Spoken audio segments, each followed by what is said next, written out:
మీ అబ్బాయి ఎక్కడున్నాడు ఆస్ట్రేలియాలో అనేది మీకు కాంటాక్ట్ లో లేడా? హలో, మీ అబ్బాయి ఎక్కడున్నాడు ఆస్ట్రేలియాలో? మీకు ఏమైనా ఇన్ఫర్మేషన్ తెలుసా? ఇక్కడ మేము కౌన్సిల్ కి ఏసీపీ ఆఫీస్ దగ్గర ఉన్నాము. అక్కడ మేము ఇది సబ్మిట్ చేసినందుకు వాళ్ళని ఏదో రహస్యం బయట పెట్టినది కానీ మా ఇంటి దగ్గర వచ్చి అటాక్ చేసి అద్దాలు అవన్నీ పగలగొట్టారు. అది బేగంపేట పిఎస్కి వెళ్ళి ఇన్స్పెక్టర్ అందరూ పంచనామాలు చేసి తీసుకొచ్చారు. ఇదమ్మా. ఓకే సార్, మీరు పిఎస్ లో కంప్లైంట్ చేశారు, వాళ్ళు వచ్చి గొడవ చేశారు. నేను అడుగుతున్న క్వశ్చన్ ఏంటంటే, మీ అబ్బాయి తోటి మీకు కాంటాక్ట్స్ ఉన్నాయా? ఈ గొడవలన్నీ జరుగుతున్న విషయాలు అబ్బాయికి తెలుసా? కాదమ్మా, కొంచెం మీరు చెప్పేది కూడా నాకు అర్థమైతలేదు.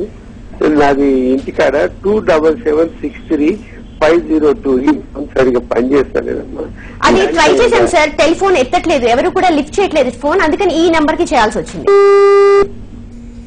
ఎలాగండి? ఓకే ఫైన్, అడిగే క్వశ్చన్స్ అర్థం కావట్లేదు అని చెప్పి అంటున్నారు. కన్నా తల్లిదండ్రి అంటున్నాడు. అంటే మరి నేను అడిగిన క్వశ్చన్ అర్థం కాలేదా లేకపోతే సమాధానం చెప్పలేదా అనేది మనకు మళ్ళీ చూద్దాం. మా అన్నయ్యలండి, ఎవరైతే కొట్టారో వాళ్ళు పారిపోయారు. మా అన్నయ్యలు, నా తమ్ముళ్ళు, వాళ్ళని రిమాండ్ లో తీసుకున్నారు, వాళ్ళని వదిలేశారు. నేను ఇక్కడ విక్టమైజ్, నన్ను ఇలా వేధిస్తున్నారు. అన్నయ్యలు తమ్ముళ్ళు అందరు ఇంకా పిఎస్ లు ఉన్నారు, వాళ్ళని విడుదల చేయట్లేదు.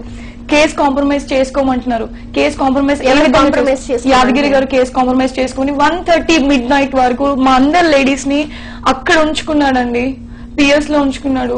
అన్నయ్యలు అందరిని అక్కడ కూర్చోబెట్టుకున్నాడు. తమ్ముళ్ళు, 4 తమ్ముళ్ళు ఇద్దరు, అందరిని అక్కడ పెట్టి. నిన్న మిగతా 2 మగపిల్లలు లేరు. మమ్మల్ని ఎవరైతే చీర గుంజి కొట్టారో, నా చెల్లెని ఎవరైతే డ్రెస్ గుంజి నా నల్ల పూస దాడి చేసిన వాళ్ళని ఉంచుకోకుండా మిమ్మల్ని రక్షించడానికి వచ్చిన వాళ్ళని పోలీస్ స్టేషన్ లో పెట్టడం జరిగింది. అయితే యాదగిరి గారు ఒక మాట అంటున్నారు, ఏమని, సరే మీరు పిఎస్ కి ఎందుకు చెప్పలేదు, మీ అన్నతమ్ములు ఎందుకు చెప్పారు? పిఎస్ కి చెప్పిన 40 minutes వచ్చారండి. ఆ లోపు మా అన్నయ్యలు సికింద్రాబాద్ లో ఉన్న అంబర్పేటలో ఉన్న అన్నయ్యలు అందరూ వచ్చారు. అందులోకి ఒక అన్నయ్య రిపోర్టర్ ని ఎలా పెడతారండి ప్రిసన్స్ లో, పోలీస్ కస్టడీలో ఎలా పెడతారు ఒక రిపోర్టర్ ని? అతను రిపోర్టర్ గా రాలేదు. ఒక అన్న ఒక చెల్లెని ఇలా చేస్తుంటే ఏ అన్నయ్య రాడా? మొత్తం మంది అది బస్తీ అంటారంట, ఆ బస్తీలో మొత్తం టార్గెట్ చేసి మమ్మల్ని కొడుతుంటే ఒక్కళ్ళు రారండి హెల్ప్ చేయడానికి. బట్టల్లో తీసి కొడుతుంటే ఒకళ్ళు ఇలా లాగుతున్నారు, ఒకళ్ళు అలా లాగుతున్నారు, ఒకళ్ళు కొంగు లాగుతున్నారు, ఒకళ్ళు డ్రెస్సులు చింపేస్తున్నారు. ఒక్కళ్ళు రాలేదు. ఎవరు చెప్పుకోవాలి? అన్నయ్యలు చెప్పుకోకపోతే పిఎస్ చెప్తే వాళ్ళు వినట్లేదు, వాళ్ళు రాలేదు. మమ్మల్ని చంపడానికి ప్రయత్నిస్తున్నారు. ఇప్పుడు కేసు నేను విత్డ్రా చేసుకోకపోతే, కాంప్రమైజ్ చేసుకోకపోతే గనక నా చెల్లెల పైన, మా అన్నల తమ్ముల పైన వాళ్ళు అటెంప్టెడ్ మర్డర్ కేసు కింద ఫైల్ చేస్తా అని చెప్తున్నారు. ఇది ఎక్కడ న్యాయమో ఐ డోంట్ నో. మీకు చెప్పారు? వాళ్ళు నాకు చెప్పారు, నిన్న నాకు చెప్పారు అటెంప్టెడ్ మర్డర్ కేసు కింద. కాంప్రమైజ్ నేను చేసుకుని ఎందుకు కాంప్రమైజ్ చేసుకోవాలి అని అడిగాను. అంటే కాంప్రమైజ్ చేసుకుంటే నాకు ఏమవుతుంది అంటే, చూడొచ్చిన నీకు కాంప్రమైజ్ చేసుకుంటే కనుక నువ్వు మీ అత్తమ్మ వాళ్ళ ఇంటికి వెళ్ళొద్దు, ఏదున్నా నేర్మెంట్ పిఎస్ లోనే సెటిల్ డౌన్ చేసుకోవాలి, బికాస్ నువ్వు కంప్లైంట్ అక్కడ ఇచ్చావు కాబట్టి అక్కడ చేసుకోవాలి, నువ్వు ఇక్కడ రావద్దు. ఎందుకు వెళ్ళొద్దండి నేను మా అత్తమ్మ వాళ్ళ ఇంటికి? ఎందుకండి అరేంజ్ మ్యారేజ్ చేసి పెళ్లి చూపుల దగ్గర చేసుకుని అక్షంతలు వేసుకొని అంతమంది కాళ్ళు మొక్కించుకొని నన్ను తీసుకెళ్లారు ఆ ఇంటి గడప దాటేసి. ఇప్పుడు ఆ ఇంటికి వెళ్ళొద్దు, నువ్వు కేసు కాంప్రమైజ్ చేసుకోవాలి. నా అన్న తమ్ముళ్ళందరూ జైల్లో ఉన్నారు. మమ్మల్ని ఆడోళ్ళని సైన్ చేసి మమ్మల్ని బయట పంపించారు. మా దెబ్బలు చూపించామండి, నేను చూస్తాను మా దెబ్బలు, ఒక్కొక్కరు దెబ్బలు చూస్తాను. మమ్మల్ని కొట్టిన వాళ్ళని ఇంకా హరాస్ చేస్తున్నారు. అండ్ మిస్టర్ సత్యనారాయణ మా మామగారు ఈ విధంగా మాట్లాడుతున్నారు. మీడియాకి, ఇండియన్ మెంబర్స్ అందరికి తెలుస్తుండొచ్చు, నా లైఫ్ వీళ్ళు ఎలా బాగా చేస్తున్నారో తెలుస్తుండొచ్చు. క్యారెక్టర్ అసోసియేషన్ చేస్తున్నారు. నాకు నిజంగా కనుక లవ్ మ్యారేజ్ చేసుకోవాలనుకుంటే I have come from a very decent colleges. Narayana college నేను ఇంటర్లో చేశాను, సాంఘిక్ కాలేజ్ నేను డిగ్రీలో చేశాను, Bhavan's Vivekananda college reputed college నేను అందులో చేసిన లవ్ మ్యారేజ్ అప్లై చేసుకుందని ఇన్ని కోట్లు కష్టపడి కట్టేసి అరేంజ్ మ్యారేజ్ చేసుకోవాల్సిన అవసరం నాకు లేదండి. నాకు న్యాయం కావాలి. నేను కేసు విత్డ్రా చేసుకోను. ఎంత పీక్ వాడుకుని కొట్లాడమని నేను కొట్లాడతాను. అందుకే నేను ఇండియా వచ్చాను. నేను ఇండియాలో జరగాలి, ఏదైనా జరగాలి.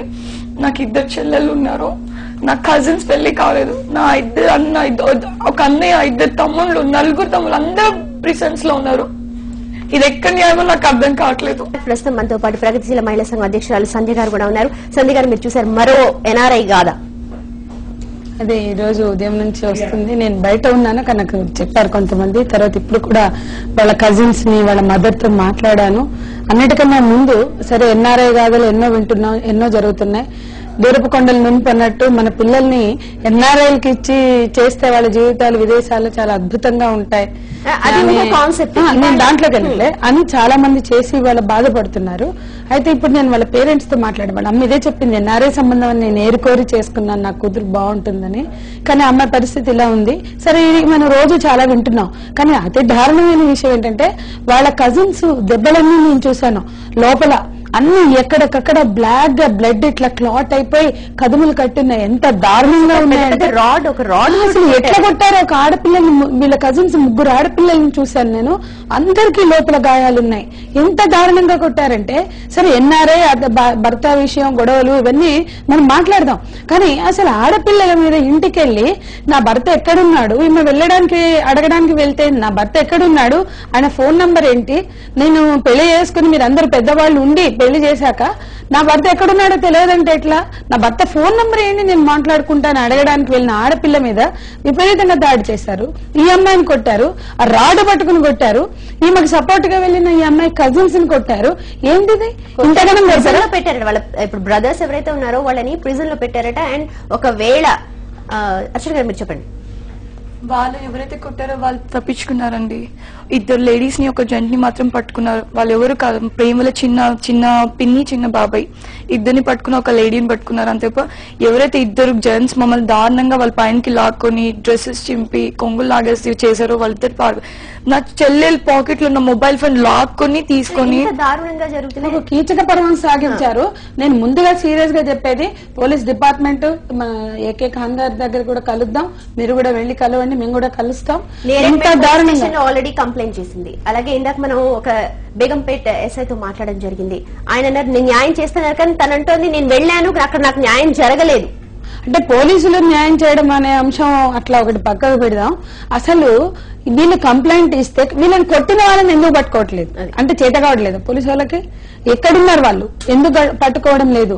ఎస్ఐయా సిఐయా తర్వాత సంగతి, అసలు ఎందుకు కొట్టలేదు? వీళ్ళని వీళ్ళని కొడుతుంటే రెస్క్యూకి వెళ్ళిన వాళ్ళని అరెస్ట్ చేయడం చేతనైన వాళ్ళు కొట్టిన వాళ్ళని ఎందుకు అరెస్ట్ చేయడం చేత కావట్లేదు? ఫస్ట్ నేను పోలీస్ డిపార్ట్మెంట్ డిమాండ్ చేసేది ఏంటంటే, ఈమెని దారుణంగా కొట్టినటువంటి వాళ్ళని అరెస్ట్ చేయాలి, తర్వాత దర్యాప్తు చేయాలి. ఇక రెండవది ఆమె సమస్య. అసలు నా భర్త ఎక్కడ ఉన్నాడు అని అడగడానికి వెళ్లిన అమ్మాయిని ఇంత కిరాతకంగా కొట్టిండ్రంటే వాళ్ళు ఎటువంటి మనుషులు?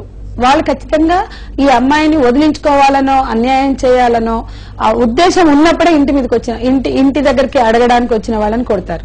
లేకపోతే మామూలు వాళ్ళు ఎవరైనా కొడతారా? ఇంతమంది గొడవలు అవుతున్నాయి భార్యాభర్తల మధ్య, అటు ఇటు మాట్లాడుకుంటున్నారు. ఇంటికి ఎవరైనా కూడా వెళ్తారు, పిల్లనిచ్చినప్పుడు మాట్లాడడానికి వెళ్తారు. ఆ అమ్మాయి ఆ ఇంటి కోడలు మాట్లాడడానికి వెళ్తుంది.